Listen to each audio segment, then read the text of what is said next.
Assalamualaikum warahmatullahi wabarakatuh. Mari kita mulai dengan fakta pahit, teman-teman.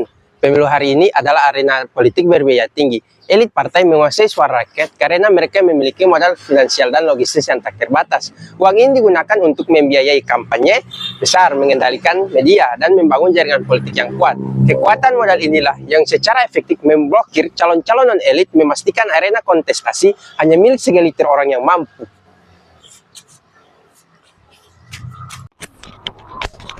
Penguasaan elit dimulai dari proses rekrutmen. Partai politik sering memilih calon berdasarkan loyalitas, kedekatan, atau hubungan keluarga. Dengan pimpinan inilah yang kita sebut oligarki partai. Mekanisme ini memastikan bahwa sirkulasi kekuasaan hanya terjadi di lingkaran internal yang sempit. Yang terpilih adalah mereka yang patuh pada agenda elit, bukan mereka yang secara murni mewakili aspirasi rakyat. Lalu bagaimana mereka mendapatkan suara, yaitu melalui manipulasi. Elit partai lihai memanfaatkan politik uang atau money politik yang mengubah hak pilih menjadi komoditas. Mereka juga sering menyajikan janji populis yang hiperbolis, namun tidak realistis, memanfaatkan rendahnya literasi politik sebagian pemilih. Jadi kedaulatan rakyat hanya berfungsi sebagai tools untuk melegitimasi kepentingan elit semata.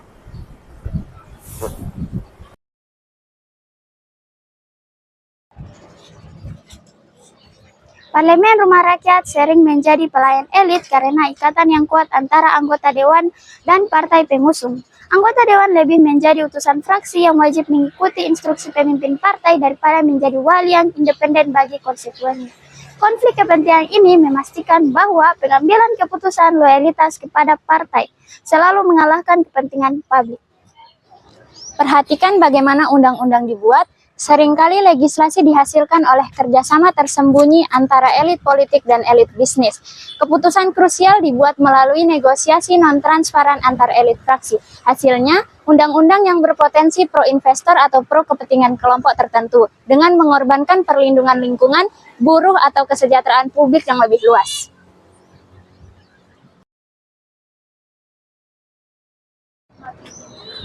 Meskipun kita hidup di era rasional, kekuasaan karismatik dianggap sangat berpengaruh penting.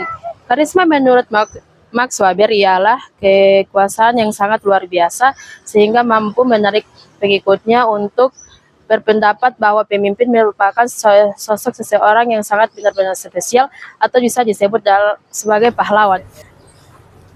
Daya tahan karisma didorong oleh kebutuhan emosional publik. Masyarakat lelah dengan kerumitan kebijakan. Mereka mencari figur penyederhana yang bisa dipercaya. Media massa dan media sosial kemudian bertindak sebagai amplifier menciptakan dan menyebarluaskan citra heroik ini.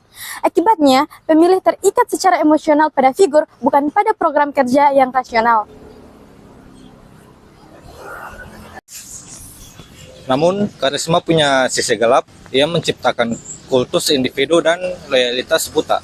Pengikut menjadi enggan mengkritik dan meyakini pemimpin mereka tak bisa salah.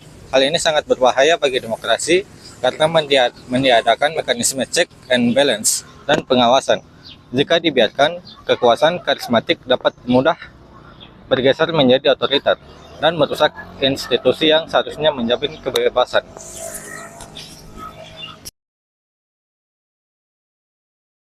Beralih ke daerah, masalah utamanya adalah penyalahgunaan wewenang. Elit daerah seperti kepala daerah menggunakan wewenang yang diberikan oleh negara, misalnya dalam perizinan atau pengelolaan anggaran untuk tujuan yang menyimpang, yang menguntungkan diri sendiri, keluarga, ataupun korporasi tertentu yang jelas bertentangan dengan kepentingan umum.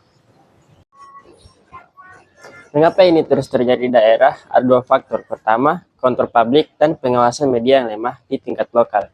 Kedua, kebutuhan untuk mengganti modal pilkada, karena biaya politik untuk menjadi kepala daerah sangat tinggi. Elit terpilih cenderung menyalahgunakan kekuasaan untuk balik modal melalui proyek kickback atau kebijakan yang menguntungkan kelompok penyokong mereka. Ini adalah siklus korupsi yang melanggengkan kekuasaan.